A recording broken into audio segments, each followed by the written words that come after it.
So, So, Seppi, fangen wir an. Bei unserem läuft. Livestream. Hallo Livestream Wo läuft denn der jetzt? Bei YouTube. im Fernsehen. Bin ich jetzt im Fernsehen, Mutti? Neben Internet. Im Internet, junger Mann. Ja, Dann, ja, jetzt hab ich ihn schon. aber du musst das bitte so ankündigen, dass unsere Podcast-Hörer eher abgeholt werden und nicht die lustigen Leute von Internet. Also, Ach so. Ach so, oder wenn die Frage war, auf welcher Plattform streamen wir gerade, YouTube. okay. Das Gute ist, dass okay, nein, jetzt fängt so. Hallo, Servus, Grüß Gott. Herz wieder beim Viva la Movolution Talkthrough gelandet. Und diesmal läuft das Ganze ein bisschen anders ab. Zwar, ihr Herz sitzt natürlich hinten noch gewohnt über euren Lieblingspodcasts-App-Dings. Aber alle anderen sehen uns gerade fett live. Voll heftig. Corby, was ist Damit los? hat- Was hast du uns da auf Auto? Ja, ich habe mir gedacht, ich muss jetzt 2 Minuten warten und deswegen habe ich ein bisschen die Einstellungen von dem lustigen Tool, wo wir immer aufnehmen, angeschaut und dann habe ich festgestellt, wow, cool, da kann man gleich streamen. Und weil ja der Kani begabter Internet-Mensch ist, oder wie nennt man das, Internet-Persönlichkeit, Ja, Ähm, das ist. der dadurch getragen wird, dass er Glückseligkeit erlangt, wenn man Fame abkriegt von irgendwelchen Leuten, habe ich mir gedacht, das probieren wir halt einfach mal aus. Das ist Das übelst ist krass. Bin voll Das geflasht. Allerbeste ist, dass wir jetzt, bevor wir angefangen haben zum Aufnehmen, der Seppi und der Corby nur losgelaufen sind und haben im Hintergrund aufgerammt, weil man da Schachteln gesehen hat. Aber auf YouTube im Livestream sind die Bilder jetzt viel größer, dass der ganze Müll jetzt trotzdem wieder sichtbar ist.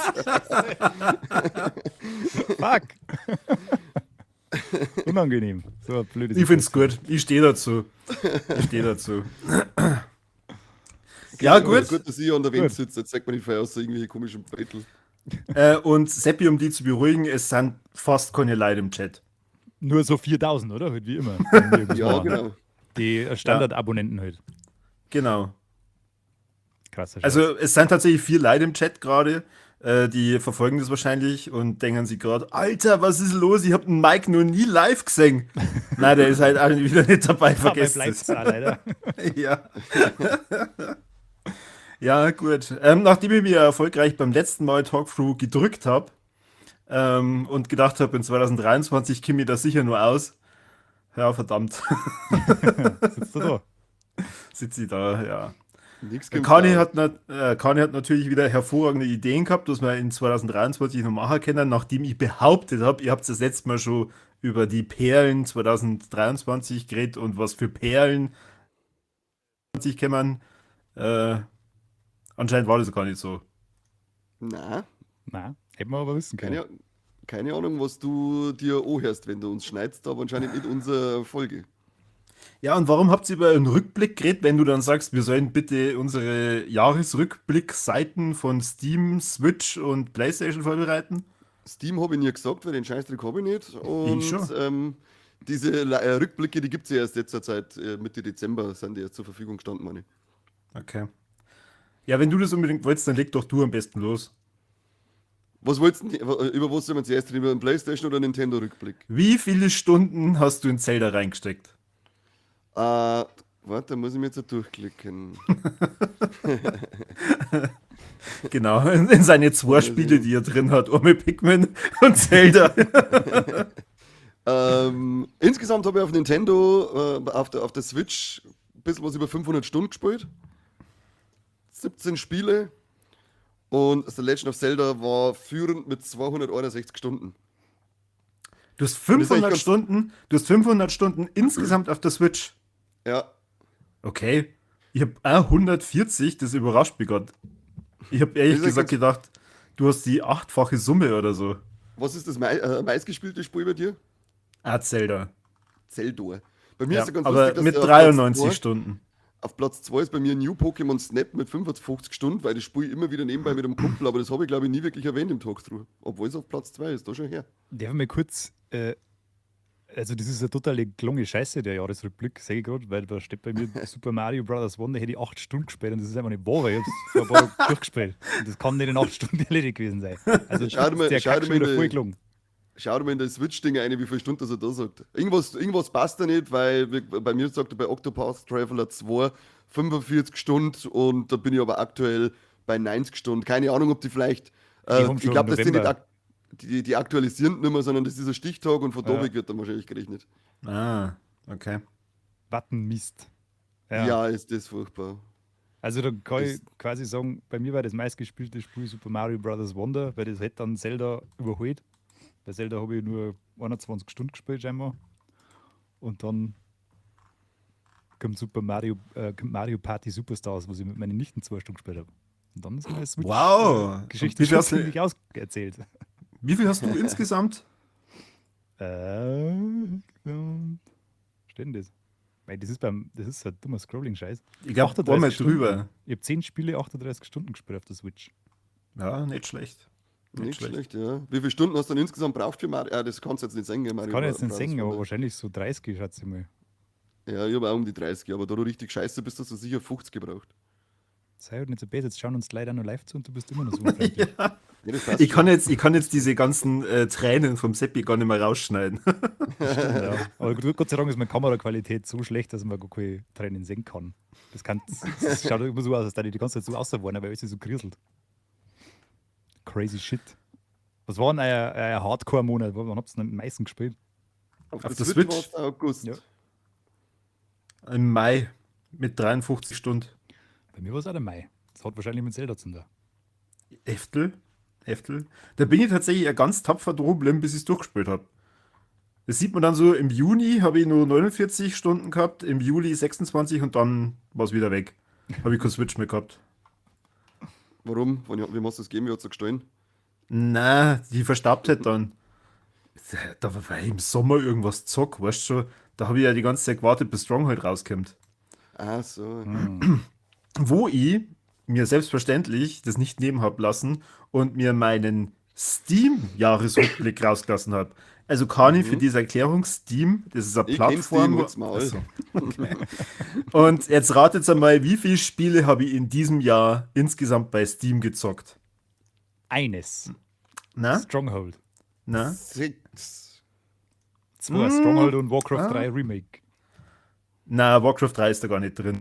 Achso. Nicht. Das ist ja über Blizzard, gell.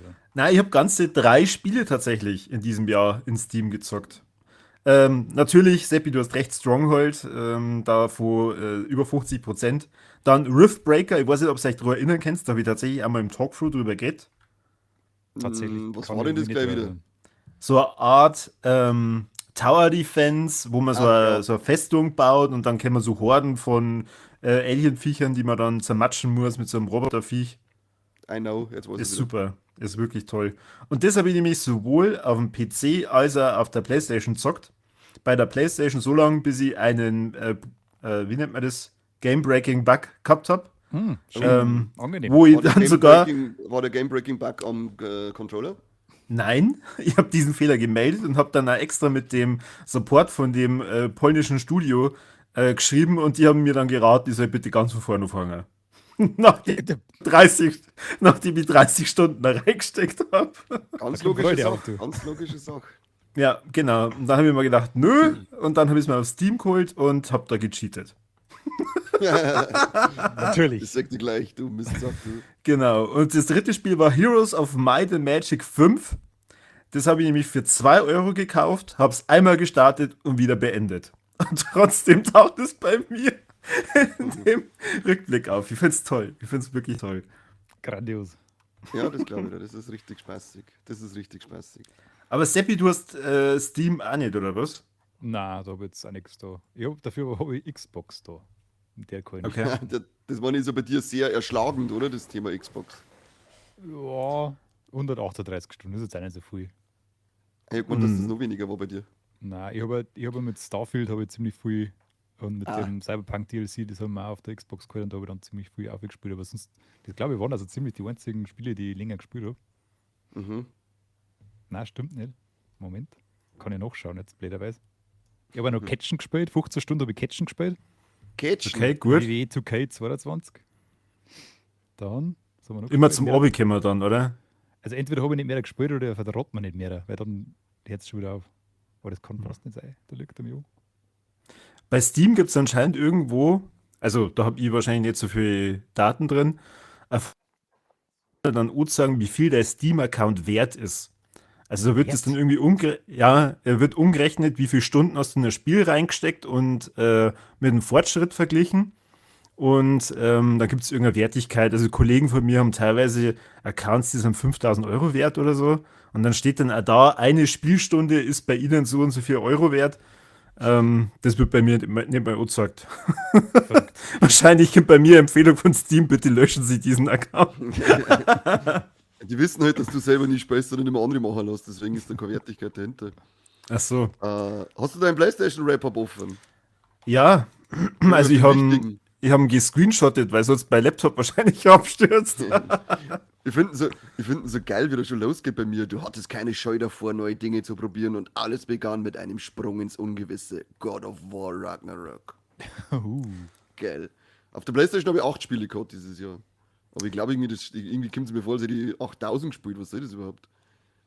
Was? Ich find Du das hast alles 8 ganz Spiele? komisch. Ich hab echt gedacht, als du gesagt hast, dass wir das machen, dass du eigentlich hier der Oberking von uns bist und irgendwie 800 Spiele, mehrere tausend Stunden reingesteckt, was weiß ich. Wie viele Stunden hast du insgesamt bei der PlayStation? Warte, muss ich kurz durchklicken. Verzeih's mir nicht, was im Monat habe, ich möchte es gesamt haben, du Schwanz. Das ist ganz hinten, oder? In dem vorletzten Ja, oder ziemlich, so. nein, in der Mitte ziemlich. 224 Stunden. Hey, das ist jede Menge tolles Gaming. Du hast 100% der Spielzeit mit 8 Spielen auf deiner PlayStation 4 verbracht. Da kann ich mir, Du bist ich hab gestern haben wir Spitzenreiter war noch, God of War. das ist stark. jetzt Kim, Seppi, sag's. 335. Ich habe heute noch mit 2 draufgelegt. Gestern waren es Alter. 333. Wie oft musst du die PlayStation benutzen für deine Spielerecherchen? Meistens. Schon, oder? Ja, meistens Okay. PlayStation. Also ich habe ganze Was soll das 55, eigentlich? ich hab 55 Stunden in der PlayStation und habe aber sogar 12 Spiele gespielt. Also 4 mehr wie der Kani. Ich hab Hey, 28 aber du spielst übrigens. aber deine Sachen nicht auch nicht durch, du Schwanz. Nein, das stimmt, weil es ja teilweise nicht geht. Wie vorhin bei Riftbreaker gesagt. Riftbreaker hat bei mir übrigens auch, obwohl ich jetzt mit Cyberpunk wieder angefangen habe, die meisten Du brauchst jetzt nicht ein Spiel, das einmal nicht fertig gegangen ist bei dir, als Entschuldigung immer dafür, dass du alle Spiele nicht durchspielst, gell? Das hat mir so viel Spaß gemacht, wirklich. Das war mein Tempo, da habe ich genügend ausbauen können, keine Ahnung. Dann diese Horden auch immer und das hat auf der Playstation mal richtig geil ausgeschaut. Und dann auf einmal kann ich die Mission nicht mehr abschließen. Das war so frustrierend, Wahnsinn. Ich Habt hasse ihr eigentlich mein auch die Leben. coole Statistik bei PlayStation gesehen, welcher dein Lieblings-Dual-Sense-Controller ist? Nein. Bei mir Was? ist der Nein. weiße. Ich habe 2 weiße, keiner weiß welcher das ist. Super Statistik. Der kommt bei mir gibt es den, glaube ich nicht. Den gibt es vielleicht nur, wenn du einen Fünfer hast. Das kann sein, ja. Das war Ich bei hab das der dann überlesen, Stundenangabe keine noch Ahnung. drin. Wie viel Trophäen habt ihr im Jahr 32, Da 23 mag ich nicht erhalten? drüber reden, das ist ein unangenehmes Thema. Du Warum? Hast Du doch hast doch- Platin. Ja, hast doch gesagt. Stimmt, ich habe heuer meine erste Platin-Trophäe ergattert. Ja, dann sag's Ja, mal, also, wie viel hast Wie viel du? haben wir? 1 Platin. Robocop Ja, Rogue City. Insgesamt. deine Nein, ja, Trophäen. genau. 288. Boah, Alter alter Und Schwede. jetzt passt auf. Davon 206 Bronze-Trophäen. Ja, du immerhin. Gut. Ich hab 194. Dafür 2 Platin. Ja, Ich hab 33. auch nicht schlecht. Für den Anfang. Ja. Ja. Aber, also, was ich nicht ganz verstehe, der Jahresrückblick ist doch irgendwie Anfang des Monats rausgekommen, oder? Ja, der Was PlayStation ist denn läuft aber jetzt? weiter.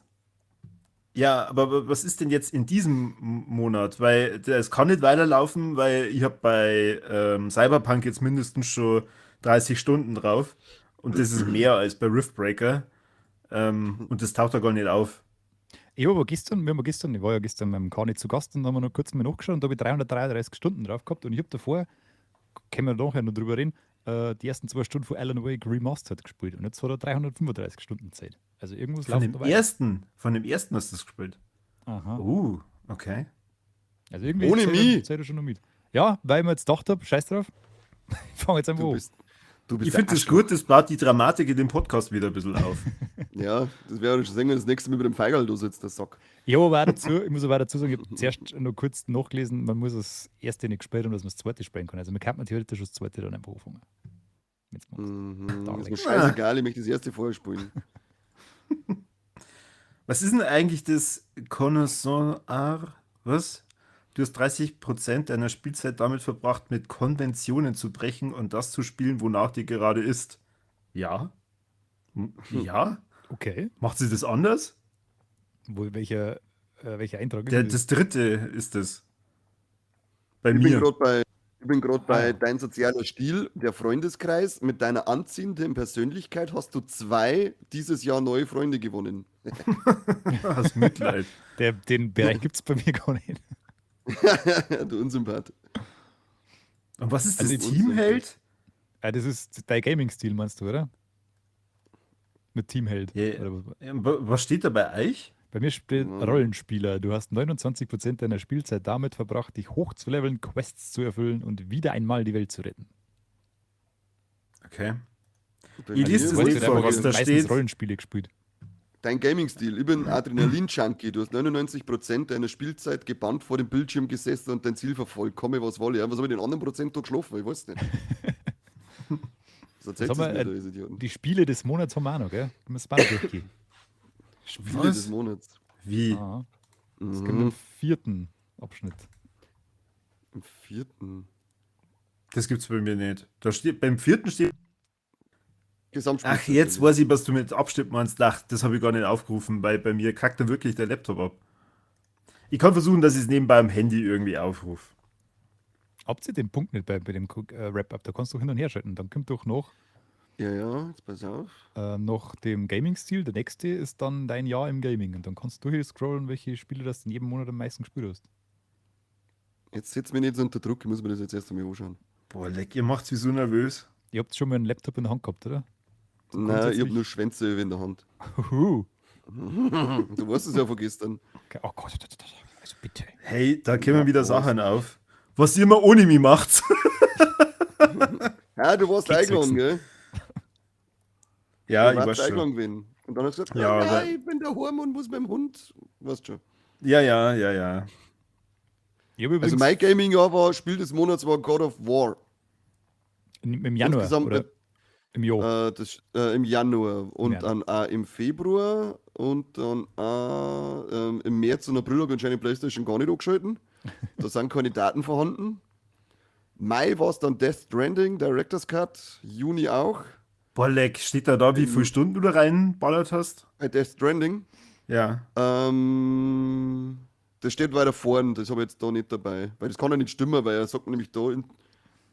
Da muss ich weiter vorne mal schauen. Juli war Darksiders 3, August, September habe ich wieder nicht gespielt auf der Playstation. Da war nämlich, das ist auch super, Oktober, Lego Harry Potter Collection, weil wir mit dem Späßler, wo wir nebenbei ein bisschen umeinander gespielt haben.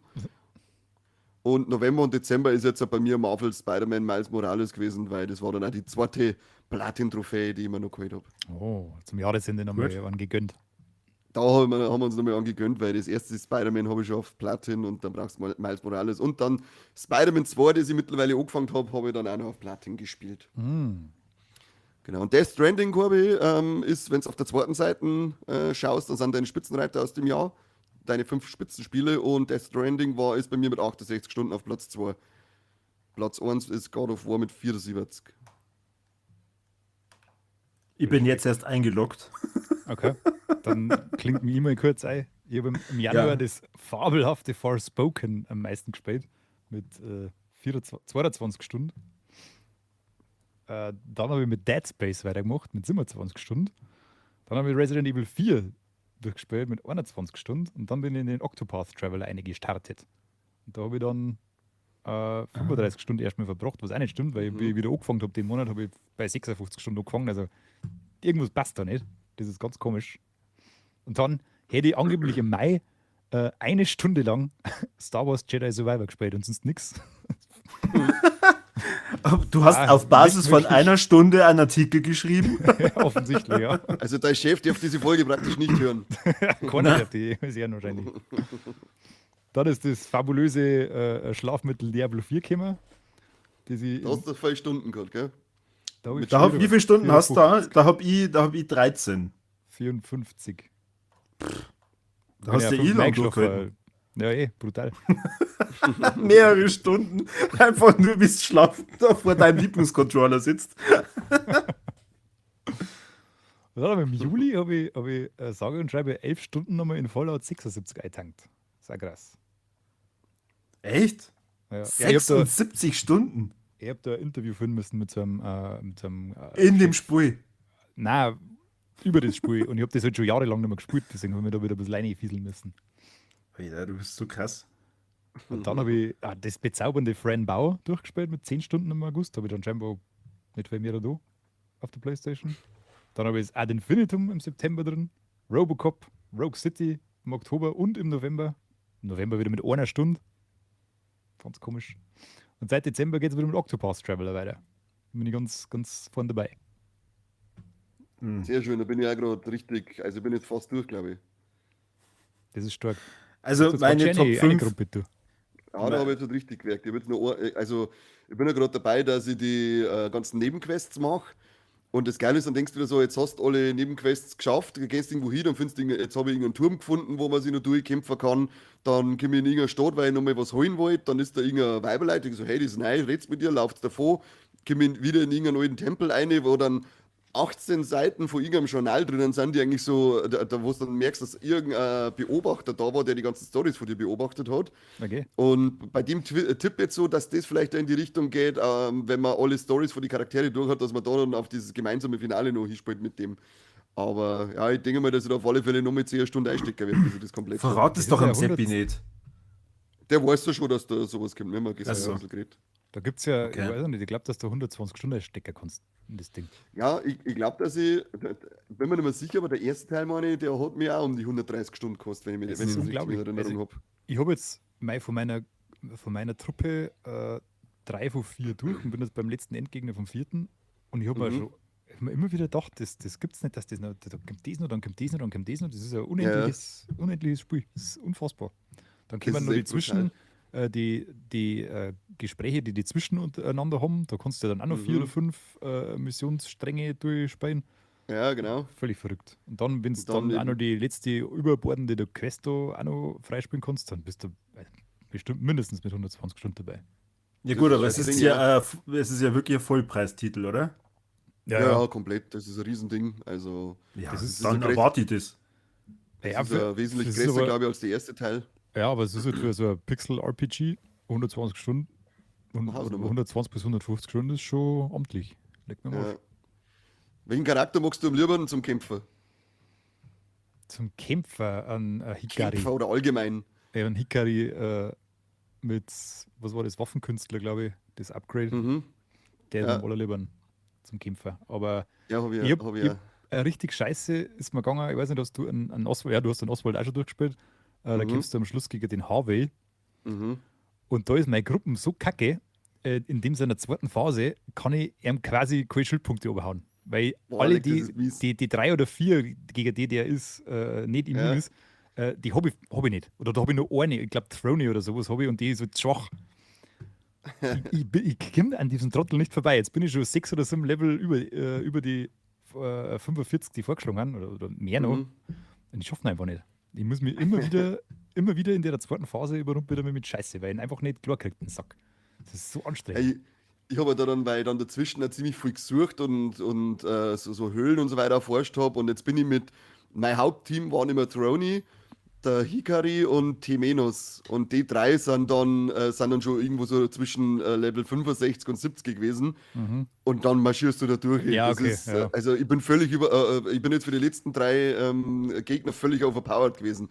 Das einzige Mal, wo ich noch mal was verloren habe, das war in eigentlich so einer, bei dem versteckten Biestling-Dorf, da ist einmal irgend so eine Ruine und da ist ein Viech drin, das versteinert die. Und da habe ich keine Heilung fürs Versteinern gehabt und dann habe ich halt einmal verloren, weil halt einfach alle versteinert waren. Ich war Aber eigentlich was- tatsächlich bei alle Bosse immer so ungefähr auf dem Level, wo es quasi Minimum Voraussetzung war. Da sind wir eben maximal mit 2 drüber oder jetzt beim HB halt 6 oder 7, weil ich einfach die zweite Phase nicht schaffe.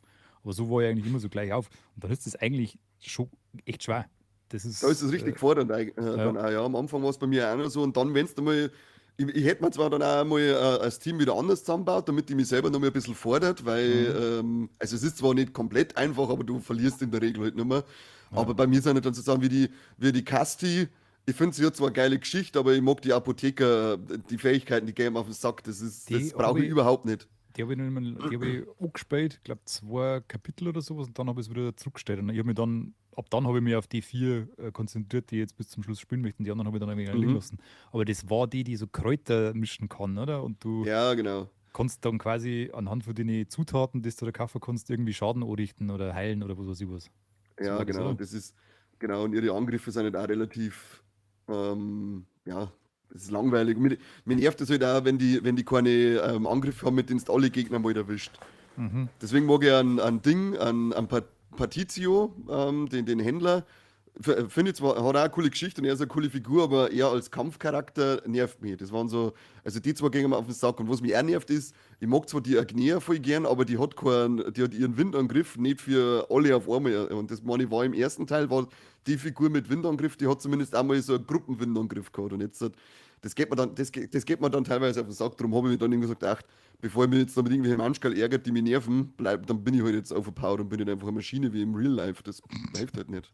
Ja, da haben wir Soll ich machen? quasi ähnliche Entscheidungen getroffen, weil die 3, die du jetzt genannt hast, die habe ich auch auf Zeiten gestellt. Und mit denen kann ich mich Ja. dann hinten neu plagen, weil muss ich nochmal quasi alles in T leveln bei denen, weil ich mit denen einfach nur mehr weiterspielen wollte. Ja, Das wird aber dann wenn du ganz die so unangenehm. schwer tust, Seppi, wieso gehst du dann nicht einfach irgendwo hier und levelst die alle ein bisschen auf? Ja, wenn man das grundsätzlich blöd ist, ehrlich gesagt.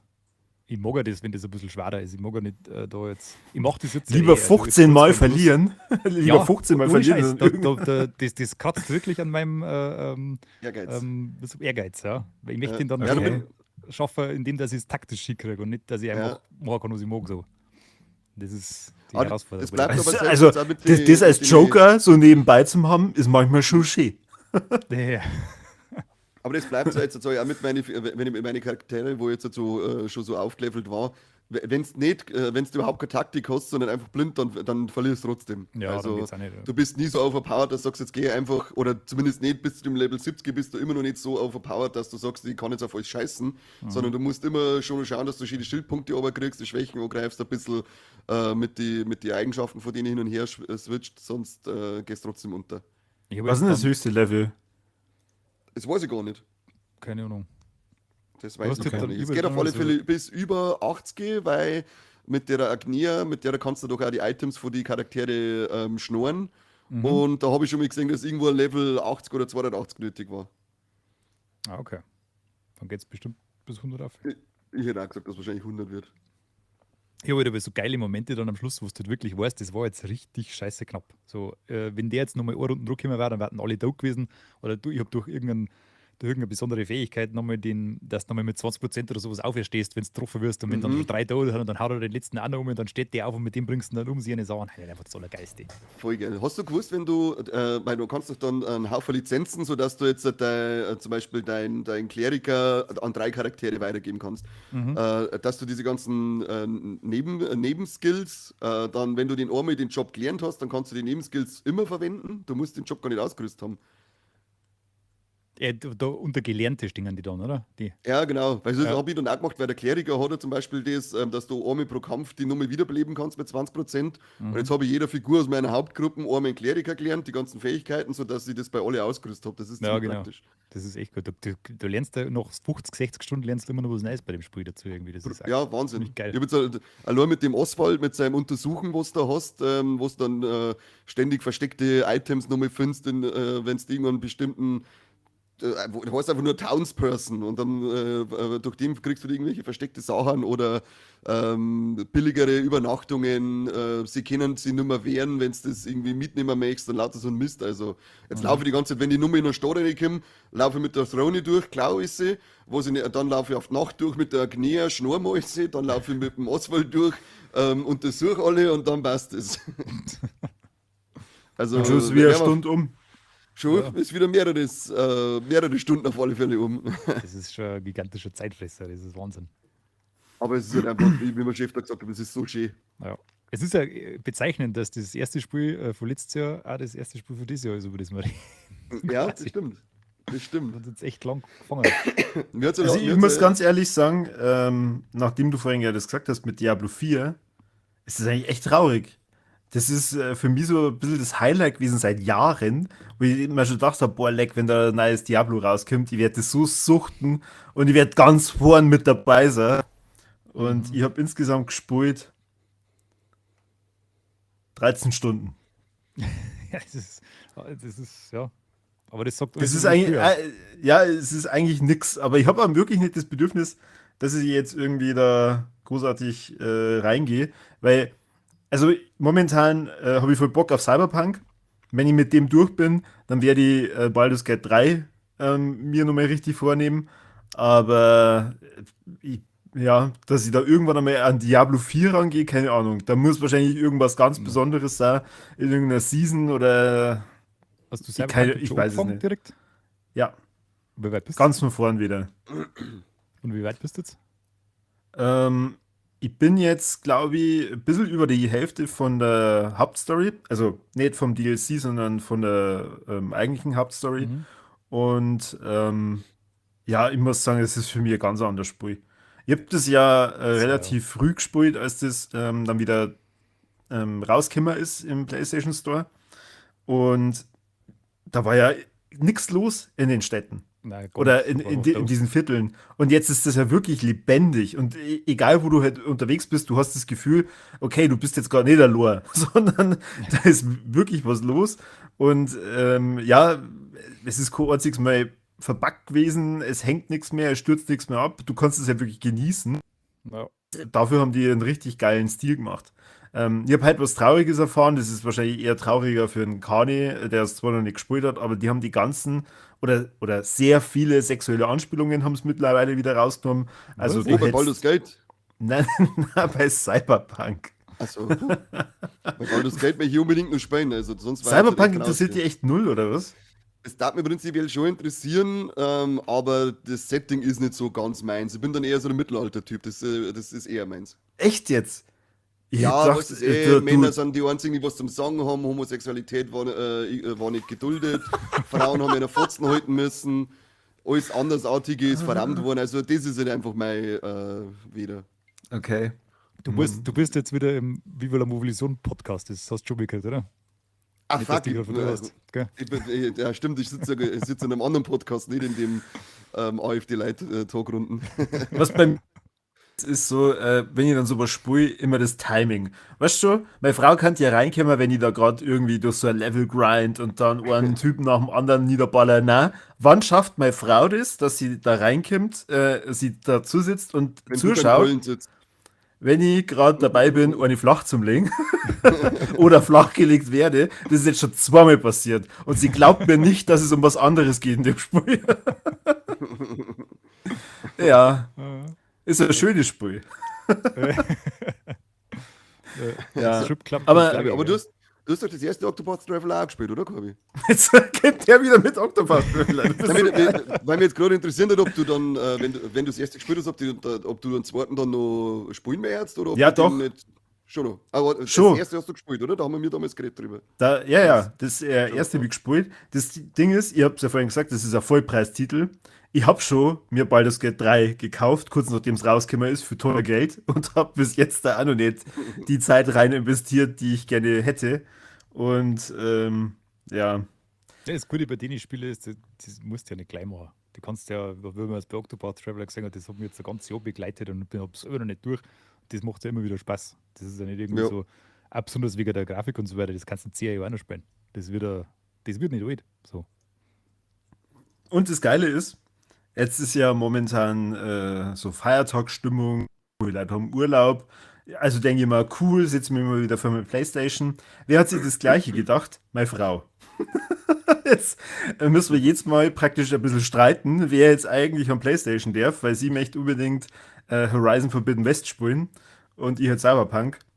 Ja, aber und dir ist sie- schon bewusst, dass du zwei gesunde Rückhände hättest, um das Gespräch zu beenden, oder? Ach so. Ich habe gleich mal den Vorschlag, also das war mein erster Vorschlag, habe gesagt, ja, dann kaufen wir halt eine PlayStation 5 für die. Ja, ich hätte eine mit Spider-Man-Optik für 850 Euro zum Abgeben. 850 Euro. Ich weiß, dass du bist 800. Ich habe gedacht, du hast die mittlerweile aufgemacht. Na, Wie? die steht noch daheim.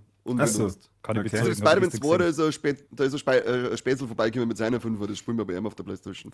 Ah, weil ich mir schon gedacht habe, das letzte Mal, als ich darüber geredet habe, dass keiner von euch irgendwie dann ausgeflippt hat und gesagt, boah, Kali, bist du dumm, du wolltest doch bist du kurz vorm Sterbebett kniest, keine Ahnung, kniet man nicht davor. Ja, kommt davor. Regelfall nicht, ne? Na, wahrscheinlich der Kani verkauft es dann, wenn schon die PlayStation 8 draußen ist oder so. Aber dann ist es wahrscheinlich immer noch viel wert. Ja, 100 Pro. 100 Pro. Aber ich werde jetzt da nochmal auf eBay einstellen und dann hole ich mir Slim-Version und dann passt das. Weil ich Okay, musste aber dann. nicht, dass du den Was optional erhältlichen Standfuß dazu kaufen musst bei der Slim-Version. Das ist mir scheißegal. Kaufe ich mir auch dazu. Hallo, wenn ich die für 850 Euro verkauft dann habe ich 300 Euro Gewinn gemacht. Da kaufe ich mir alle Standfüße dieser Welt. Das ist wahr. Die hast du dann einfach Ja, da kommst du richtig weit mit 300 Euro. Ich schwimm dann durch einen Standfuß-Geldspeicher wie der Dagobert Duck. Aber mir nervt es jetzt schon wieder, weil, wie ich schon gesagt habe, ich habe Spider-Man 1 und Miles Morales auf Platin gespielt und jetzt spielen wir Spider-Man 2, haben wir jetzt angefangen, die noch Spätzl. Aber eben auf seiner Playstation. Das heißt, ich muss dann sowieso nochmal durchspielen auf meiner Playstation, weil das sonst nicht in meiner Trophäenliste auftaucht und das geht überhaupt nicht. Das passt mir. Aber das Spiel ist unglaublich geil. Also Spider-Man 2 wirklich, wundert mich, dass die überhaupt keinen Award gekriegt haben bei den Game of the Year Awards, weil das läuft so geschmeidig, es schaut so schön aus, es ist Wahnsinn. Also ich bin begeistert von dem Ding bis jetzt. Wir haben jetzt so 10 Stunden oder selbst drinnen. Allein Haben das sie bestimmt Intro, gedacht, oh, so Fortsetzung kriegt keine Awards. dann hätte Alan Wake auch keins kriegen dürfen. Und Baldur's Gate 3. Und Zelda Tears of the Kingdom. Und Super Mario Ja, Bros. da Wonder liegen aber und Pikmin schon- 4. Da liegen aber schon ein paar Jährchen dazwischen, weißt du. Auf alle Fälle, allein das Intro gegen Sandman, das ist also bombastisch. Das Ding, wenn du das irgendwie in die Hände kriegst, müsst ihr es unbedingt nachholen, weil das richtig, richtig stark ist. Aber hast du denn jetzt letztes Mal gesagt, Miles Morales ist so verpackt? Ja, es waren nicht so kleine Schönheitsfehler, sage ich jetzt einmal, die nie wirklich einen Spielfluss gestört haben. Aber war halt einfach verwundert, weil Spider-Man 1 hat überhaupt nichts gehabt, Spider-Man 2 auch nicht. Und jetzt bei den Miles Morales, obwohl ich auch nie etwas davon gelesen habe, dass der irgendwelche Probleme gehabt hat, war aber auch weil du musstest ja zweimal durchspielen für Platin, waren teilweise diese in Cutscenes war es oft so, dass Figuren weg waren und die sind dann auf einmal eingeploppt. Und das war zweimal bei der gleichen Cutscene, war das 1:1 das gleiche, bei beide Durchgänge. Und was beim zweiten Durchgang aber nimmer war, das war beim ersten ziemlich häufig, dass in die Cutscenes die Stimmen von den Figuren, mit denen du unterhältst, weg waren. Na, aber du bist beim zweiten Durchgang. Ich habe 200 sage ich, ja, 200 Durchgänge. 2 Durchgänge haben wir spielen müssen, damit du die Platin-Trophäe kriegst. Okay. Ach, Miles Morales war doch das, was gar nicht so lange dauert, oder? Ja, das waren jetzt, also auf die Platin-Trophäe, glaube ich, um die 25 Stunden haben wir gespielt. Ja, okay. Haben wir aber dann viel, dann bist du wieder mal, wenn du in so Basen einbrichst, dann kannst du halt, wenn du mal die ganzen Stealth-Aktionen drauf hast, dann spielst du halt eine extra Stunde länger da drin, weil du möchtest dann schaffen, dass du alle ohne entdeckt zu werden ausschaltest oder so. Also, oder dann die ganzen Zusatzaufgaben. Ich sage mal, auf Platin kannst du das Ding auch auf 15 Stunden wahrscheinlich durchspielen. Okay. Ja, da kommt erst die Titelanblendung von Cyberpunk. Die kommt echt sehr spät. Echt? Ja, ich glaube, da spielst du fast den ersten Akt schon komplett durch und dann kommt auf einmal, dann verreckt dein Charakter schon fast und dann kommt erst die Titeleinblendung Cyberpunk 2077. Geil. Und da freue ich mich tatsächlich am meisten jetzt schon auf den DLC dann. Obwohl ich einen Keanu Reeves sehr gern mag. Also der passt da schon gut in diese Welt. Also der DLC ist super, aber ich warte jetzt da nicht zu viel vom Idris Elba. Kann ich Okay. gleich schon sagen. Also das ist jetzt nicht Ja. so, als wäre der so im super Fokus und alles da sich nur noch mehr im Handeln. Du hast ungefähr von den 35 Stunden, 34 Stunden, 50 Minuten Idris Elba Vollbild totale drin. Das meine ich ja nicht. Ich hab eigentlich nur Gutes über den DLC gehört, der deswegen ist gehe ich ja davon aus, dass die Story halt dann ziemlich geil ist. Du hast halt vor allem quasi nochmal eine neue Welt, in der steht. Es steht in der Stadt, die nochmal komplett anders Okay. ist wie alles andere. Also das Ist das so wie der Untergrund bei Tears of the Kingdom? Das ist Nein, das quasi- ist so wie das Feuerstoff von Moos in Feuerstoff, da wo der Mike herkommt. Ja, ich wollte es gerade sagen, das schaut ein bisschen aus wie ein Kriegsgebiet. Das ist tatsächlich wahr. Also gepaart mit Fallout. Ja, Genau. genau. Okay, cool. Ja, wie schon gesagt, bin ich schon sehr gespannt. Wahrscheinlich, wenn wir das nächste Mal reden, habe ich keine einzige Stunde mehr rein investiert. Wahrscheinlich. Nächstes Ja, Jahr so. dann halt im Jahresvorschau-Cast, wenn wir drüber reden. Ich möchte bis Ich ha- zum nächsten Mal auf alle Fälle mal endlich mit Seas of Stars anfangen. Ja, Ah, das war auch mal an der Reihe. Also ich habe In dem- hab ja schon gefangen, aber ich komme da mal Mhm. nicht voran. wo Geil, mit dem spielst du das Pixel-Ding. dann? Auf der Switch oder wo? Nein, PlayStation, das habe ich mir, weil ich habe mir mein Abo geupgradet auf die mittlere Stufe. Ich glaube, das ist dann PS Plus Extra, kann es sein, die zweite. Ja, ich Und glaube schon. da habe ich eben auch das Miles Morales dann rausgeholt. Jetzt weiß ich auch nicht, ob das vielleicht mit den Bugs dran liegt, dass das von dem runtergeladen war, weil alle anderen, die ich kenne, die das gespielt haben, die eine Disk-Version gehabt haben, die haben nie irgendwas verzeiht von irgendwelchen Bugs. Also, Das wäre ich weiß es so nicht. geil, wenn dann da steht, wenn du nur eine Stufe höher buchst, dann sind die Bugs heraus. Auf alle Fälle ist da auch das Sea of Stars drinnen gewesen, das haben wir dann eigentlich runtergeladen und nach Octopath Traveler bin ich im Pixel-Modus, darum werde ich dann wahrscheinlich gleich das Sea of Stars noch einballern. Ja. Oder eben, was ich dann auch noch spielen muss, auf der Switch wird dann das Kirby-Spiel sein. Wie heißt das? Lost Adventure oder Lost Kingdom oder irgendwie sowas? Wir haben das geheißen, was da dieses Jahr aussieht. New- Was hat das an dem Ja, Kopf? Godzilla versus Godzilla and Kong New Empire heißt der. Halt dein Schnauzen. Kirby und das vergessene Land, so heißt das. Das habe ich jetzt auch endlich daheim. Und ja, ich liebe die kleine rosa Knutschkugel. Also da freue ich mich jetzt auch schon drauf. Weißt du, von dem Premium-Abo gespatzt hast, ich habe da halt Mega Man 11 gefunden drin und habe das dann ausprobiert. Ich war Ist nämlich- das, was so furchtbar schlecht sein soll? es kann schon sein. Also ich habe jetzt ich hab 20 Minuten, eine halbe Stunde vielleicht eingespielt. Es schaut halt echt so langweilig aus. Also das ist. Und du hast schöne Grafik. entsprechend wieder rein investiert. Cool. Nein, es kostet ja nichts. Es ist quasi umsonst. Ja, Aber- trotzdem. Es kostet die Lebenszeit. Ja, aber 30 Minuten kann ich, Ah, nein. kann ich mir entbehren. Ich glaube, Mega Man war nicht das Schlechte, sondern der Erfinder von Mega Man, der meine hat sie, der ist dann irgendwie, hat ein eigenes Studio da aufgemacht, weiß jetzt nicht mehr, und hat dann gesagt, er macht jetzt was Neues, aber er hat halt die Rechte nicht mehr gehabt für Mega Man. Und der hat dann irgendein Spiel gemacht und das ist so völlig unter den Erwartungen gewesen für das, was eigentlich angekündigt hat. So kann mal, auch glaube ich, sein. was. Aber das ändert nichts an das stinklangweilig designten Level von Mega Man 11 am Anfang. Die waren einfach Okay. richtig grob. Kann schon sein, dass es dann noch ein besseres Spiel wird, aber ich glaube, ich Aber werde die das müssen, leider die spielen. sind ja früher, die Super Nintendo und Nintendo NES-Teile, die waren ja teilweise so bockschwer, dass Ja, die hab ich viele stoked Leute gern niemals das Ende gesehen haben. Ja, ich zum Beispiel. Und jetzt, Am Game Boy nicht. jetzt unbezahlbar, wenn du die mal irgendwie für ein Super Nintendo oder so noch kaufen möchtest. Ja. Da gibt es ein paar Teile, da bist du wieder bei 150, 200 Euro unterwegs. Haben aber auch in dem PlayStation Plus Ding drin, gell? Aus Legacy Collection oder sowas. Da haben die alten auch drin. Ja, aber dann habe ich es halt nicht in der Super Nintendo Originalkartonsverpackung. Also, Das nicht, ne? was verzeihst du bei Natürlich. diesen unnützen Scheiß, hä? Ich weiß nicht, mit mir ist wieder durchgegangen. Ich würde wieder zu, Okay, viel, ja, zu bitte, viel droppen. bitte halt jetzt mal eins Schnauze. Okay. Passt. Wow, toll. Das ist wirklich schön. Habt ihr zu Weihnachten dann irgendwas Zockbares bekommen? Ja, das Kirby war bei mir. Ah, schau. Mein Neffe hat von mir Meisterdetektiv Pikachu gekriegt. Und Super Mario Bros. Wonder hat er noch gekriegt und das neue FIFA oder FC 2024 gesetzt hat, heißt. Alles da von wollte er dann die dir? Nein, von mir hat er nur das Meisterdetektiv gekriegt. Bei dem scheiß FIFA wollte er die ganze Zeit, dass er mir irgendwas helfen, aber er hat gesagt, er soll sich verpissen mit seinem scheiß FIFA, weil ich nur hau. Wie alt ist der?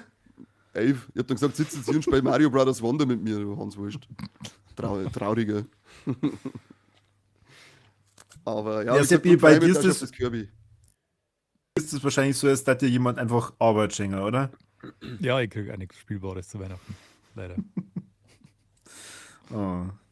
Tja. Na, ich habe mir ja selbst beschenken müssen. Beziehungsweise ich habe, warum auch immer, ich habe nur lauter Klemmbausteinzeug gekriegt. Aha, langweilig. Habe ich auch was gekriegt, Klemmbausteinzeug. Echt? Was Was denn? hast du gekriegt? Das sag ich da nicht, weil dann bist du gleich wieder neidisch und magst vorbeikommen. Ah, okay. Ja, ich habe gerade so eine Kleinigkeit gekriegt und zwar den Harry Potter Dobby habe ich gekriegt. Ah, der ist cool. Oh, schön. Der ist Der cool. ist, ja, der ist putzig. Ja, ich kann da so viel sagen, da sind wir zwar schon mal davor gestanden und du hast zu mir gesagt, kauft er das. Nicht das Das Alien. Schiff, nicht das Schiff. Nicht das Schiff. Das Sanctus Santorum. Von Panlos, ja. Geil. Habe ich von meiner liebenvollen Frau bekommen, die die beste ist, falls ich das noch nie in dem Podcast gesagt habe. Solange es nicht vor deiner Playstation sitzt und die abholt davon Ja, zum Spielen, jetzt gerade darf schon. ne? Okay. Sobald ich aber da rausgehe. Na, ich wollte gerade sagen. Dann darfst du auf alle Fälle wieder schauen, dass Sput und in die Küche kommt. Genau, richtig. Es ist ja schließlich dann schon 9. Sexismus, Sexismus. Aber ist es echt so? Also du stehst mehr auf die Mittelalter-Dinge. Ja, also ich bin allgemein ein sehr großer Mittelalter-Fan. Dann verstehe ich eigentlich erst recht nicht, warum du nicht Elden Ring spielst. Er meint Mittelalter in der Nintendo-Welt, ja, genau. Ja, genau. Na, aber darum darf ich zum Beispiel eher das Baldur's Gate 3 mir holen als Cyberpunk anfangen. Also da bin ich echt gespannt, weil das kann ich mir bei dir null vorstellen. Ich kann mir einfach nicht vorstellen, dass du so viel Geduld dafür hättest. Hallo, ein ich habe fast Rollenspiel. 300 Stunden in Zelda eingesteckt, weil ich glaube, dass ich die meiste Geduld von uns drei habe. Ich habe Kackhaufen sammeln 1000 und so. Crocs gesucht. Bei beiden Teilen habe ich 1900 Crocs gesucht. Ja, aber Also da flippst du verzeih mir ja, nichts von Geduld. ja schon, aber also da flippst du ja bei Baldur's Gate 3 aus. Warum gibt es auch Ja, so bei dir ist Dinge, es oder? so, du gehst dann dahin, dann wählst einfach irgendeine von den Optionen aus und in deinem Kopf kommt dann, fuck, was mir bei den anderen beiden Optionen passiert. Weil das ist ja alles so dermaßen verkettet und, Ja, und das dann, stimmt. und dann wahrscheinlich entsteht da so eine Art Tumor, der dann irgendwann sagt, Alter, du müsstest jetzt nur 800 Mal spulen, bis du sämtliche Verbindungen und Optionen mal durchprobiert hast. Ja, das ist tatsächlich, ich habe es ja an das ich auch schon gedacht habe, weil es sind ja, ich glaube, 160 Stunden allein eingesprochene Cutscenes drinnen, was man sieht, wie viele tausend Dialogoptionen ich bin eigentlich gerade einer, der ein Spiel durchspielt, wenn es heißt, egal auf welcher Schwierigkeitsstufe, du musst gerade nochmal ein neues Spiel Plus machen, wo ich sage, okay, einfachste Stufe, nur Story durchlaufen, dann habe ich mein Platin. Aber wenn, du musst halt da ist halt jeder Durchgang, ist ein richtiger, als sei das erste Mal eigentlich spielen und das ist dann halt schon beim Spiel, das wahrscheinlich auch auf über 100 Stunden anvisierst zum Schaffen, sind mehrere Durchgänge nicht so. Also, verstehe mich nicht falsch. Ich darf das sehr interessant finden, wie du das einfach mal finden darfst. Aber ich kann es mir einfach nicht vorstellen. Ich kann mir das bei Geile- dir nicht vorstellen. Das Geile an solchen Spielen war halt tatsächlich, wenn wir das zu dritt parallel spielen könnten und dann kann jeder so über das schmerzen, was er so erfahren hat, weil da wird sich keiner ähneln. Da hat ja jeder unterschiedliche Durchläufe und jeder erlebt dann bestimmte Situationen was anderes. Das war sau interessant, wenn wir das über ein Jahr lang oder sowas strecken könnten. Aber das ist halt echt ein Mords Commitment, wenn man so schön sagt. Ja. Also am Spiel. Dann machen wir es uns jetzt raus, dass wir jeder einmal im Monat sitzen wir uns online zusammen, WhatsApp-Anruf und zocken wir Baldur's Gate, während wir Sim halbe saufen jeder. Und dann hören wir wieder auf und dann schmerzen wir kurz. Dann gibt es immer so ein 5 Minuten Baldur's Ja. Gate 3 Update im Da machen wir Tagebuch. Retrospektive, Tagebuch. genau. Ja. Genau, das Baldur's Gate Tagebuch wird dann Ja. da gemacht. Okay, Gibt's da wäre ich übrigens dann einen dabei, Koop-Modus, solange gell? wir So nebenbei. also da wäre ich nur dann dabei, wenn wir das nicht über WhatsApp dann machen, sondern von mir ist dann auch gleich streamen, dass das aber was bringt. Ja, okay. Sind natürlich noch gescheiter, wenn wir es Ja. streamen. Ja. Das war wahrscheinlich der einzige Baldur's Gate 3 Livestream seit August diesen Jahres. Da ist wahrscheinlich noch keiner draufgekommen. Na, glaube ich auch. Zumindest nicht so cool wie bei uns. Weißt du, dass wir zu dritt unterschiedlich spielen. Ja. Auf sowas cool ist sicher keiner kommen, weil die anderen alle dumm sind. Genau, und das erfährt dann nie jemand, weil das machen wir ja nicht öffentlich. Eben. So wie den Stream halt, so wie den ersten Livestream halt, den wir eigentlich auch im Geheimen machen wollten. Und jetzt hast du schon wieder lauter so Stalker im Chat herinnen, die Dinge schon mal verzeihen. Warum? Was verzeihen sie? Ach, keine Ahnung, Kani, du bist so geil, Kani, du bist so hübsch, Kani, halt mal den Schwanz in die Kamera, hallo, wir sind mal auf YouTube. Unangenehm. Ziemlich, Unangenehm. Und Ja, ihr habt bei dem Video aufdringlich, explizit ja. für Kinder eingestellt. Tja, das war's dann. Ach, schön. Ja, okay. Und auf was Also gefällt ihr euch dann? Der Philipp Was? sagt schon, er hätte Bock auf das, dass wir das mit Baldur's Gate machen. Und Ja, jetzt sagt er irgendwas von Lügen. Ja, weil der Philipp aber Baldur's Gate 3 total geil findet. Ich weiß schon, ja. Ja, aber Aber das findet ja ich- jeder irgendwie geil. Ja, also ich kann mir das super vorstellen, wie du dich da austobst, Seppi. Ich kann mir das super vorstellen, wie ich mich da austob. Aber wie schon gesagt, beim Kadi, Ich sag's nochmal.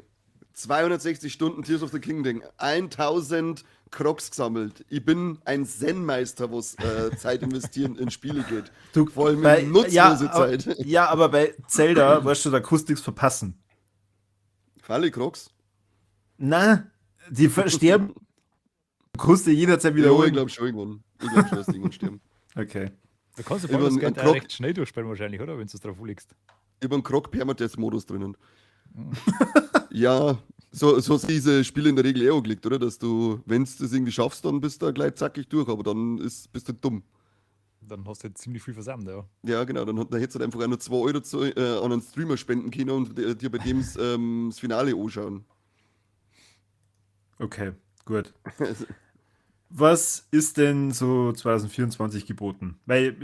Also ich muss ganz ehrlich sagen, ich weiß so gut wie fast nichts. Ich weiß, es gibt anscheinend Gerüchte über eine Nintendo Switch 2. Ja, also Gerüchte Wie geht's kursieren ja? schon. Ja, das war auf alle Fälle schon so ein kleines Wanted von mir, dass wir zumindest eine Ankündigung kriegen, weil ich bin gespannt, was Nintendo als nächstes aus dem Hut zaubert. Dann vorhin habe ich das Mario vs. Donkey Kong gesehen. Habe ich nie gespielt, die Dinger. Die waren zwar interessant, aber die habe ich irgendwie nie gespielt. Ist das auch schon wieder ein Remake oder was? Nein, ich glaube eine Fortsetzung. Okay. Eine Wenn ich das Fortsetzung richtig- von Also dem es gab schon- allerersten Donkey Kong oder was? Das gab es ja auf dem DS, hat es da meine ich auch schon 1, 2 Teile gegeben. Okay. Im Januar kommt für die Tekken 8 raus, das ist doch voll der wieder. Sauers Bier, Für mich? Ja, Falle. Wegen Zuhauen. Wegen Karate. Ich weiß jetzt nicht genau, wen du meinst. Du meinst den Seppi, nicht mich. Nein, die meine ich. Nein, ich tue sowas nicht, da fürchte ich mich. Ja, eben. Weil ich dafür bekannt bin, dass ich saugern Prügel spiele. Ja, okay, Mortal Kombat ist schon geil. Aber. Äh, äh. Kein Tekken. Vielleicht dann das Prince of Persia, der Lost Crown, glaube ich, heißt. Das kommt jetzt, glaube ich, auch Da im hätte Januar. ich tatsächlich Bock drauf. Das ist Da klar. hätte ich auch Bock. Da habe ich nämlich ziemlich gute Einblicke in dem Jahr schon, zumindest bei Game 2 und so gesehen und bei GameStar, glaube ich. Und Seppi, hast du nicht das auch spielen können? Nein, leider nicht. Aber da ist in der M-Games jetzt so ein großes Preview drin. Glaube ich. Okay. Über mehrere Seiten. Aber nicht- Gibt es das jetzt dann heißt- schon gibt es jetzt dann schon Anfang des Jahres oder was? 18. Januar kommt das. Ah, okay. Im Februar Also kommt das schon darf das schon ziemlich fertig Mario sein. vs. Ja, und im Februar ist auch schon das Mario vs. Donkey Kong. Die Fixe, Fällt mir muss schon es was. doch hin. Da kriegen Ja. wir schon ein bisschen was. Also am Anfang des Jahres. Ansonsten muss ich halt ganz ehrlich sagen, war dieses Spielejahr halt eigentlich eh schon top. Also Also, ich ich wünsche mir aktuell ja nichts. Ich habe ganz ehrlich, wie ich mir die Listen so durchgeschaut habe, halt nochmal so zum Revue passieren lassen, wo so ist sie rausgekommen nächstes Jahr, ist mir aufgefallen, dass ich wahrscheinlich ziemlich viel Zeit haben werde, Sachen noch zum Holen, die ich dieses Jahr verpasst habe, weil es ist nicht so viel geiles Zeug dabei, was mich jetzt voll interessiert. Also höchstens halt so Überraschungssachen, die ist mir jetzt so nicht auf dem Zettel hat, aber so diese fetten Riesendinger, wie es jetzt immer gegeben hat, wie es mit Zelda und Ja, wobei da Cyberpunk die- und Elden Ring und Baldur's Gate und was weiß ich was, die haben nächstes Jahr nicht auf dem Zettel, so wirklich. Ja, du hast im Konzept. Februar hättest du noch Suicide Squad, Kill the Justice League von Ja, aber das ist ja Rocksteady. alles doch schon einmal eine Liga unter dem, was wir mir heuer gehabt haben mit den Top-Releases. Ja, wenn's, Also das sehe ich jetzt eigentlich schon ziemlich hoch, weil es ja von den Arkham-Macher ist und wenn sie sich an dem Niveau orientieren, dann geht das für mich schon zu der oberen Riege. Ey, es kann ein gutes Spiel werden, aber es wird sicher das keine kommt ja auch 20 noch mit der- Einheiten absetzen, so das meine ich so. Jo, Die das schon. absolute Triple A. Auf alle Fälle Top- 48 Speerspitze. Millionen. Ja, genau, richtig, ja. Das ist für dich ja auch nur deswegen geil, weil du ja totaler Comic-Nazi bist. Aber jetzt für halt normal Menschen, die. Na, weil auch die Arkham-Teile unglaublich gute Spiele waren. Das waren ja, an denen hat sie ja zum Das stimmt, Beispiel ja. auch an denen hat sie ja zum Beispiel das Spider-Man, komplette Kampfsystem von Spider-Man orientiert sich an die Arkham-Teile. Das hat da schon ein eigenes Ding ausgestampft. Und das Arkham Asylum, der erste Teil, also der ist so atmosphärisch dichtes Batman-Feeling kriegst du nie wieder. Nicht einmal in die Nachfolge, finde ich. Das war Ja, schon Spider-Man ganz spielt erst dann, wenn der Lego-Ableger davon kommt. Ding kommt nur im Februar aus. So, weiß nicht, gut, das wird für euch nichts sein, aber dann der zweite Teil vom Final Fantasy VII Remake, der Teil Rebirth. Bin Doch, ich das raus. interessiert mich schon, aber ich habe den ersten noch nicht gespielt. Also, wenn du nachholen möchtest, die kannst du dann ausleihen. Ich habe den Du hast- in der Bibliotheka, aber ich Ah. habe noch nicht gespielt. Ja, dann Gas. Ja, Dann- ich dann muss jetzt erst. erstmal Cyberpunk endlich mal durchziehen. Ja, das stimmt. auch Cyberpunk wieder. ist ja Das tatsächlich gar nicht so übertrieben groß. Das kannst du eigentlich, sagen wir mal so, mit 60 Stunden oder sowas bist du wahrscheinlich schon ziemlich durch. Ja, Bei den echt? ganzen Aber- gar nicht wirklich viel so Gigs, wie sie es nennen, wo du so kleine Aufträge machen musst, die musst du ja wirklich Mhm. nicht später. Und das ist ja nur, geh da hin, da schießt den und hol den auf Ja, aber ich will meine Platin-Trophäe. den Safe. Hast du da nicht. Ja, okay. Die kriegst du so auch. Hä? Am Schwarzmarkt oder wo? Die haben Ja. ja zu viele generiert, die Mini-Aufträge in der Open World. Da wirst nicht alle machen müssen, dass du Platin-Trophäe kriegst, weil das war ein bisschen übertrieben. Ja, achso, du Ja, meinst der Korbi 60 musst du alle Stunden? machen. Du meinst, du meinst 60 Stunden wirklich mit allem, oder was? Kann Figi? Weiß ich Okay. nicht mehr. Also ich, beim ersten Mal, da habe ich die Hauptmission und alle wichtigen Nebenmissionen gemacht und da war ich, glaube ich, mit 50 Stunden fertig. Wenn ich Da mich hast du richtig auch erinnere. Platin, oder was? Ich habe den beim zweiten Durchgang habe ich dann, nein, habe ich nicht. Ich habe das ja am PC und auf der Xbox gespielt. Ich habe da nicht Obacht gegeben, was ich da habe und was ich da nicht habe. Und Okay. beim zweiten Mal habe ich 75 Stunden oder sowas und dann habe ich einen DLC noch reingelegt. Der hat dann einmal 30 Stunden gehabt oder sowas. Aber du bist da mit dem normalen Hauptspiel, kannst eigentlich schon so mit unter 100 Stunden rechnen.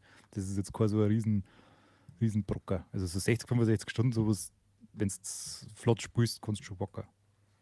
Und wenn du alles gesehen haben möchtest, dann liegst du halt nochmal 10, 20 Stunden drauf. Aber das ist jetzt. Ja, dann gibt machen wir jetzt es doch einfach viel so, dass gerissene wir jetzt Bauern. in Zukunft unseren Podcast einfach immer streamen und gleich so veröffentlichen und dann ist doch gut, oder? Dann habe ich mehr Zeit zum Zocken und Ach so. alle sind Ach glücklich. so. Du spielst Ja, so quasi meinst jetzt künftig statt schneidest. Genau, richtig.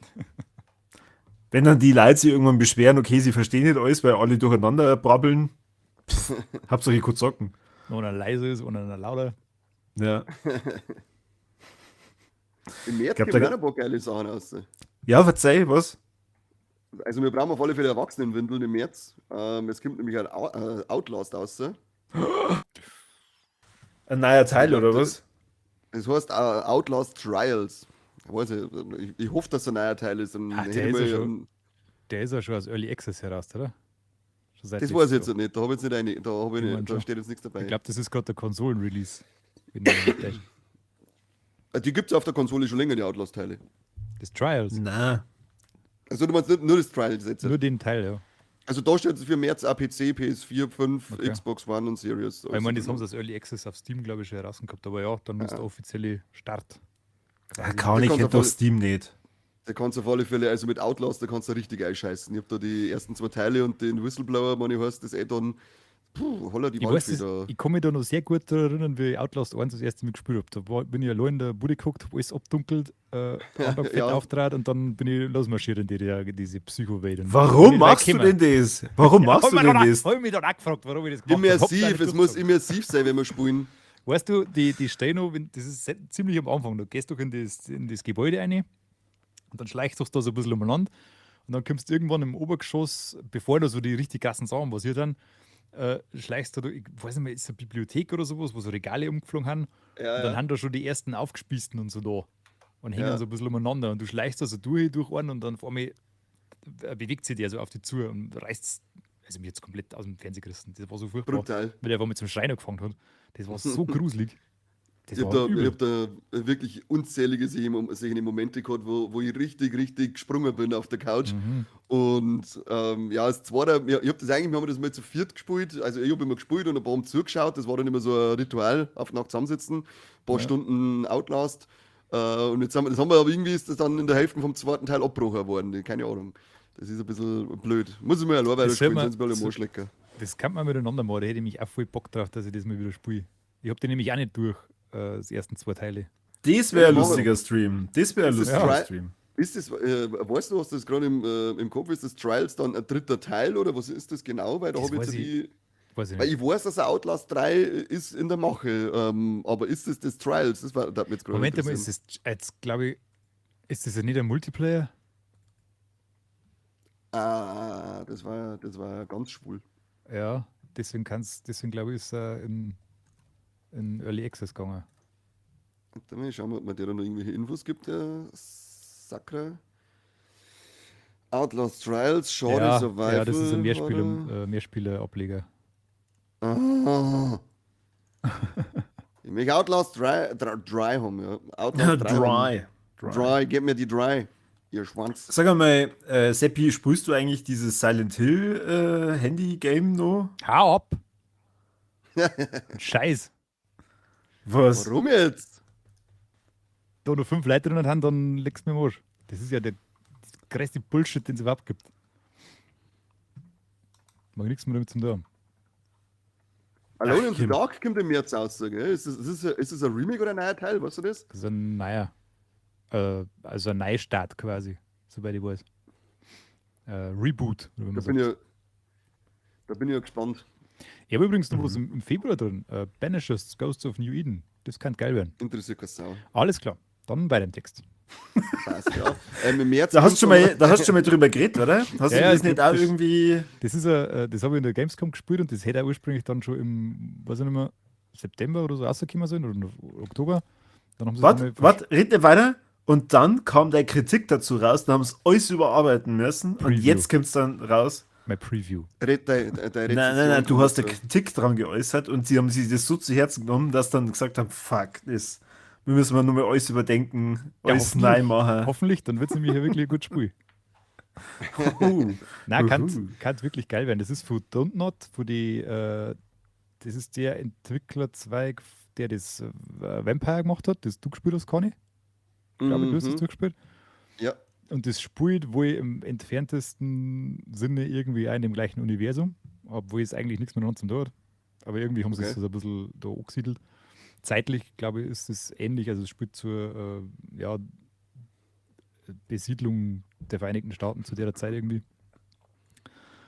Und ja, es ist so ein Geisterjäger-Pärchen. Sie stirbt am Anfang und wird dann zum Geist und dann jagst du die quasi so auf 2 Ebenen. Also du hast den Menschentypen und du hast die Geisterfrau und du kannst dann zwischen denen immer hin und her switchen und dann spielen.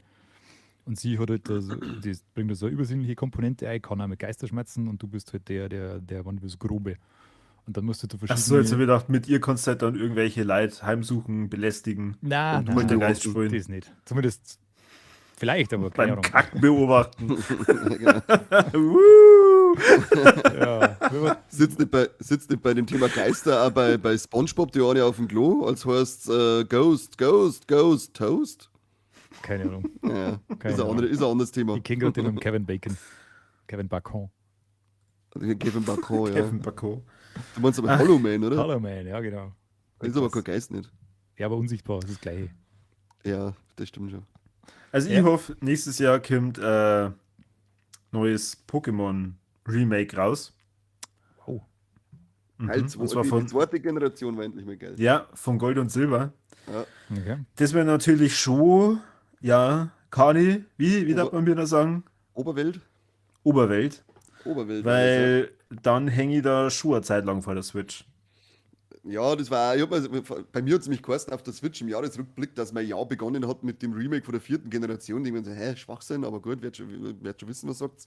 Und da haben wir so gedacht, ja, also wie es mich genervt hat und ich gesagt habe, ich werde nie wieder auf irgendeine Generation davon spielen, weil mir das einfach dann irgendwann gescheit angehasst hat. Aber wenn sie ein Remake von der 2. machen, dann bin ich doch wieder am Stissel. Ja. Vor allem, weil es Da dann bin ich wie heißt Yohoto? Joto. Doch, Yohoto Ja, genau. und Kahanto. Das dann alles da irgendwie mit drin hast und das, ja, stelle ich mir schon ziemlich cool vor. Und natürlich, wenn es nur in diesem, wie hieß es, Arceus-Stil wäre, das hat mir sehr gut gefallen. Arceus. Sag ich doch. Ja. Das wäre natürlich ein Traum. Ja, war mir auch lieber als der Chibi-Look, weil den haben wir jetzt eh schon gehabt und dann war jetzt mal so richtig geile, fette Open World und geile Grafik und keine Bäume aus dem Nintendo 64, das war schon cool.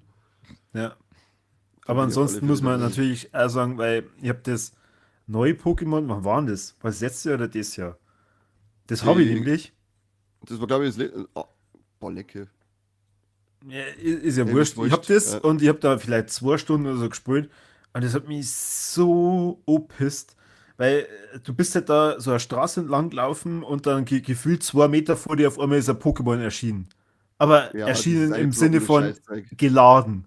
Genauso Mhm. wie dann bei Leuten, wie bei Bäumen, wo du das dann echt denkst, hey, ist das euer Ernst?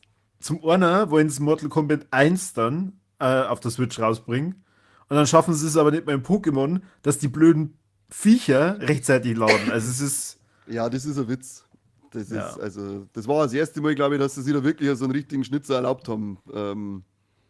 Dass er so technisch auch wirklich so. Pokémon war ja, glaube ich, jetzt auch, wenn man die Let's Go Pikachu und Evoli-Ding anschaut, grafisch war es ja nie, da hat es ja nie Bäume ausgerissen, aber das, was mit der neuen Generation gemacht haben, das war schon ein bisschen Ja, aber gemein. Schwert und Schild, das war schon was Besonderes. Also, weiß ich nicht. Da habe ich irgendwie schon das Gefühl gehabt, das war von hinten bis vorn durchdacht. Aber jetzt mit dem Neuer und vor allem, ich mag halt auch diesen nur kindlichen Stil überhaupt nicht. Oder diesen zwischenkindlichen Stil, wo es irgendwie Teenager sein könnten, aber angezogen sind wie halt Grundschüler. Und das, weiß ich nicht, muss man, glaube ich, irgendwie draufstehen. Ja, ja, also da ist mir immer relativ wurscht gewesen von der Grafik her, außer wenn es nicht wirklich so offensichtlich mies ist, wie es in der letzten Generation war, weil das bringt sogar Switch zusammen, dass ich ein bisschen Weitsicht animiere und nicht einfach alles einen Meter vor mir einploppen lasse. Das hätte ich gehabt. Stell dir mal Aber vor, die Daten das erlauben und Daten Pokémon auch nur für Xbox und PlayStation rausbringen. mit so GTA-Grafik. Das wird nie passieren. Das wäre schon cool. Ja, und GTA-Eigenschaften, dass ich Pokémon verprügeln kann und so ein Mist. Genau, Und, richtig. und Pokémon-Prostituierte, Rosanna dann bumsen im Auto und so ein Scheiß.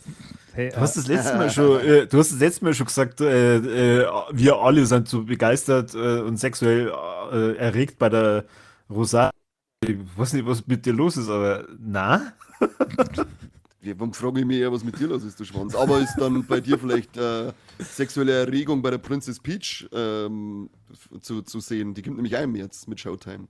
Da haben wir ja schon mal drüber geredet. Also, bis jetzt schaut es für mich nur anstrengend aus. Du bist Weil anstrengend. toll. Es ist wirklich sehr gut gekontert, muss ich schon sagen. Du hast mich Ja, besiegt. immer. Ich sage jetzt Selber nichts doof. mehr.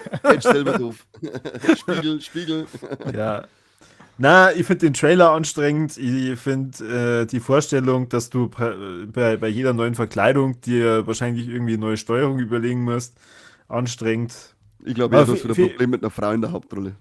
Typisch Ja, das Corby wird sein. Frauenhasser. Ja. Ja. Wer hat vorhin einen Vortrag gehalten, dass es so gerne ins Mittelalter abtaucht, weil da haben die Männer nur was sagen? Ja, aber Und da wer ging's nicht ist grad gegen- und bei wer denen ging's ja spielt nicht grad momentan so gegen ein Frauen. Spiel, wo das vollkommen egal ist, ob Männlein oder Weiblein? Man kann sich ja die Geschlechtsteile aussuchen, egal was man für Geschlecht hat. Ha? Ich nicht, keine Ahnung. Ja, ich. Du mir selber fangen. Und bei mir. Bei Cyberpunk, Ah. ja. Ja, bei mir ging es ja nicht darum, dass gegen Frauen, bei mir ging es ja im Mittelalter, war ja alles, was nicht männlich weiß, hetero war, für den Arsch. Um das geht's mir. Jedenfalls Princess Peach hat bei mir jetzt nicht ganz so einen hohen Erregungswert, weil ich mir noch nicht wirklich was Du unter auf dem Männer Spiel stehst. vorstellen kann. Aber dafür Ja, hast weil ich auf Männer stehe. Richtig, genau. für die kommt auf alle Fälle was. Und das haben sie jetzt auch vorher schon im Chat, haben sie schon vorher drüber geredet. Sie wünschen, dass ein neues South Park-Spiel kommt und es kommt tatsächlich auch schon im März. Ja. Und ich müsste einmal die ersten zwei, die da gekommen sind, die letzten. Hast du es noch nicht gespielt? Ich hab's Na, leider ohne nicht. Scheiß, ich hab's Was auf ist- jeder Konsole, die ich besitze, habe ich das Spiel und ich hab's noch nicht gespielt. Das ist so zum Boah, Kotzen. Was? die Was müssen ist wir echt einmal- beide nicht, oder was? Nein, Ja, scheinbar. Was ist los mit euch? Los ja, uns. das ist wirklich mies. Ja, wir müssen Oh, vielleicht leck. einmal arbeiten oder sowas. Ja, genau. Mhm. Das ist so Wir können gut. nicht Also, Handy-Games spielen wie du, Kirby. Ja, genau. na, also gerade das erste, war das Stick of Truth? Ich glaube schon, oder? Ja, das zweite war die rektale Zerreißprobe, oder? Ja, genau. Also Stick of Truth, das ist, also kann ich, ohne Scheiß, die haben das für die gemacht, das Spiel. Ja, South Park ist allgemein voll mein Humor, Ja. aber ja, die Spiele Die haben irgendwie- Unterhosenwichteln kämen vor. Die Unterhosenwichteln. Die wichtigsten Figuren im kompletten South Park. Ja, Boah, ich da habe möchte- ich, da hab ich wieder Bock, dass ich das spiele. Ja, dann machen wir doch heute einmal einen Stream. Die Liste wird länger. Müssen wir jetzt Ja, dann die bald. wird immer Das länger jetzt. Wir kommen nicht mehr aus. Dürfen wir nicht alles durchspielen. Wir müssen jetzt mal einfach eins spielen und das war's. Ja, immer so eine Stunde und dann haben wir ab. So wie im echten Leben.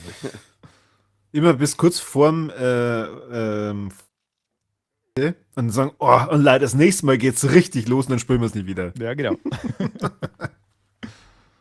Wahrscheinlich, ja. Ding kommt noch im Und März. ob das- Rise of the Ronin ist, glaube ich, ziemlich geil, wenn man auf so Souls-like Zeug steht. Das ist so Samurai-Kämpfer. mit geil. Von Samurai welche King Macher Film. war das gleich nochmal?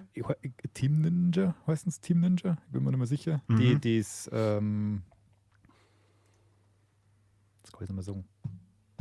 Das japanische Souls-like gemacht haben, die 2 Teile. Nioh 1 und 2. Ah, die habe ich auch noch daheim und nie gespielt. Genau, die haben das gemacht. Und das glaube ich, das schaut ziemlich geil aus. Gefällt mir. Ich mag Da so weiß ich, dass Samurai-Zeug. der Chris mir da definitiv helfen kann. Gut, das ist dann, die Platin ist da sicher. Ja, was? Ja.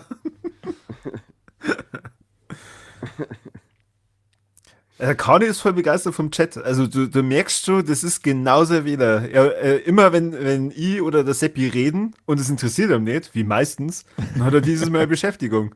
Schön. Ich schreibe auch während ich schmerze, also hier ist Multitasking Level Das 9000. erklärt den ganzen Mumpitz, der da oft rauskommt. Ja, was soll ich sagen? Mittendrin wieder, boah. Habt ihr jetzt Dragon's Dogma gespielt? Da kommt ja nächstes Jahr im März, April auch der zweite Teil raus. Nee. Sag das nochmal was? Dragon's Dogma.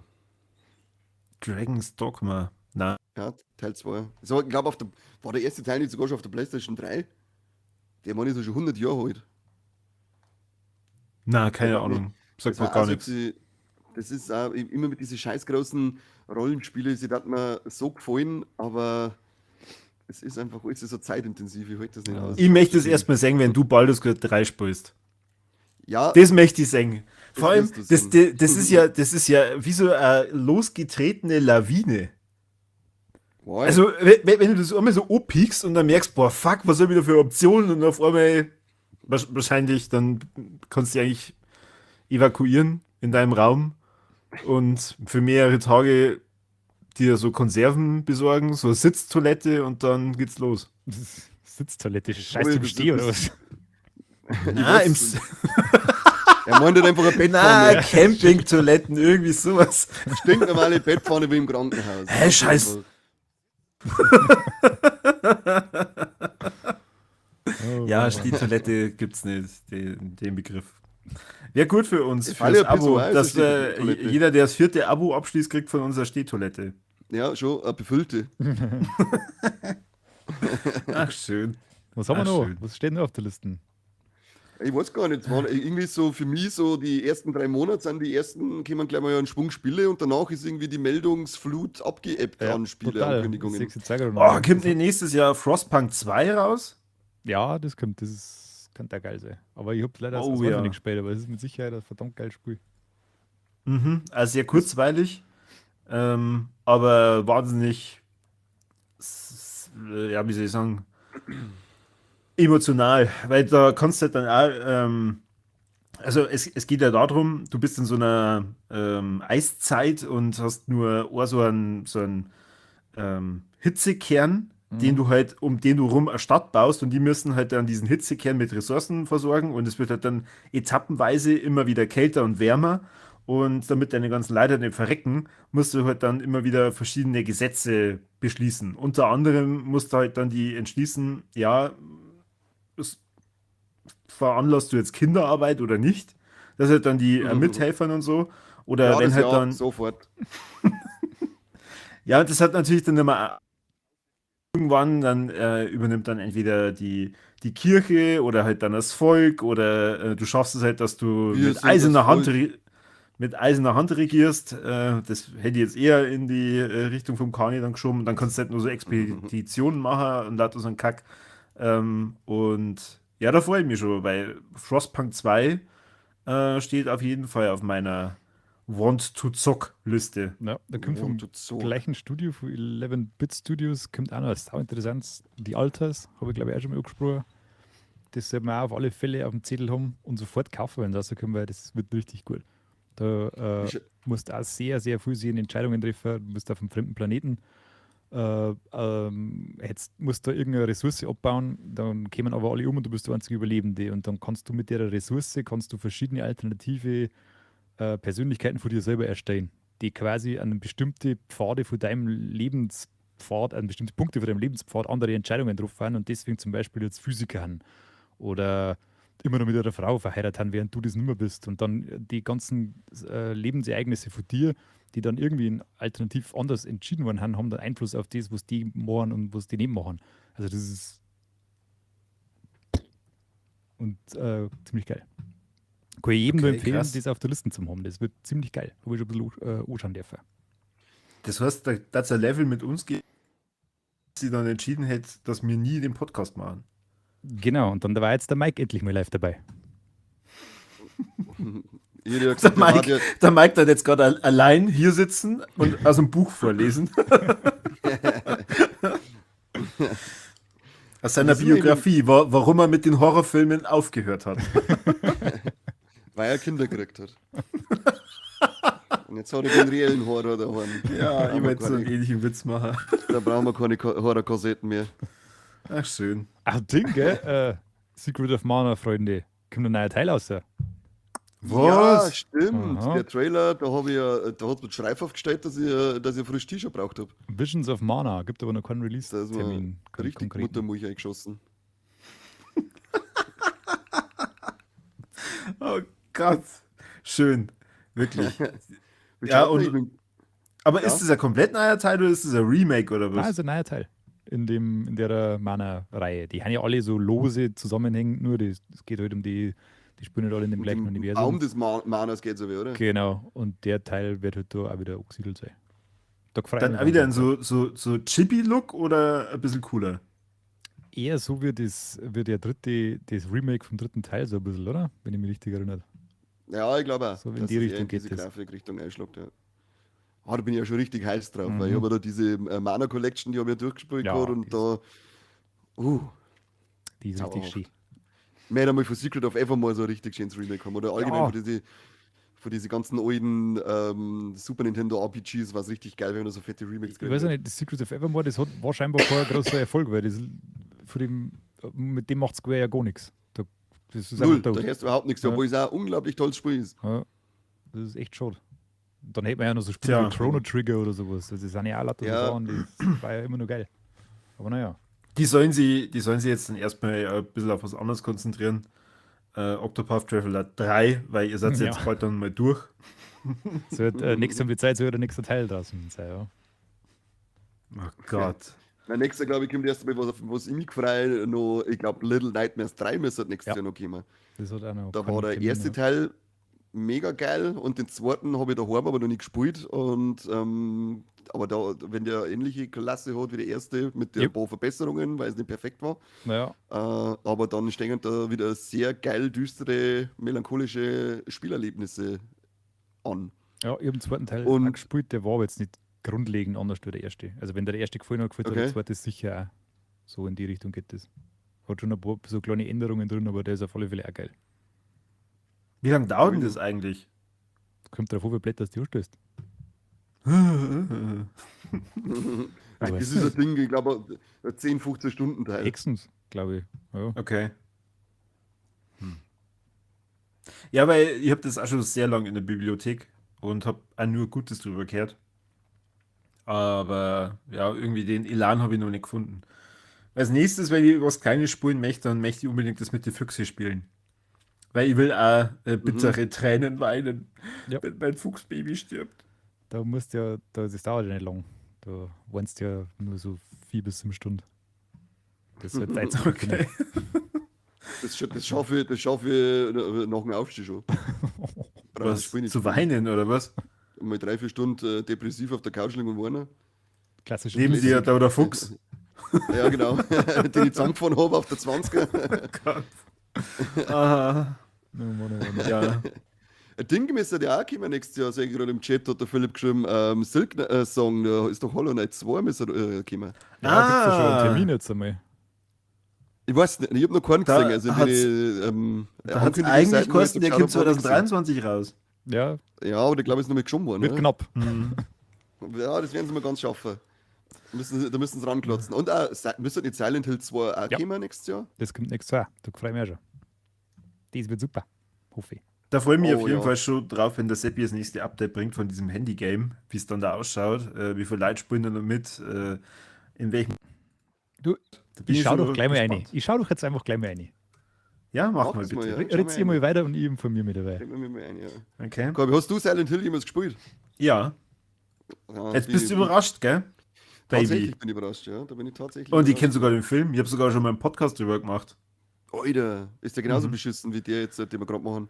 Na, da hat der Mike mitgemacht. Das Das stimmt ist aber überhaupt meistens nicht, das waren wir zwar, du Vollidiot. echt. Ja, Jetzt schwöre ich keiner mit dem Mike. Das hat bestimmt wieder ich richtig viel reden müssen, oder? ja, wie immer, weil ich über meine Fotze nicht aufgeregt. Ja.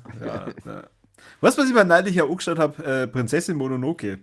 Habe ich Und- gesehen in deiner Letterboxd Ah, Bewertung. stalkst du mich, oder was ist da los? Ja, Falle. Am Hab ersten ich auch wieder- Profilbild angeschaut zum Feppen und dann auf Letterboxd geschaut. Natürlich, wo er sonst. Ja, da habe ich klassischer auch Sonntag. an die Dinger müssen. Und dann habe ich mir auch gedacht, so Studio Ghibli kann eigentlich mal so ein richtig geiles Spiel eigentlich rausbringen. Also so ein bisschen Movie-like, wo du halt nicht viele Entscheidungen triffst, aber ich glaube, das wäre schon ein Hit.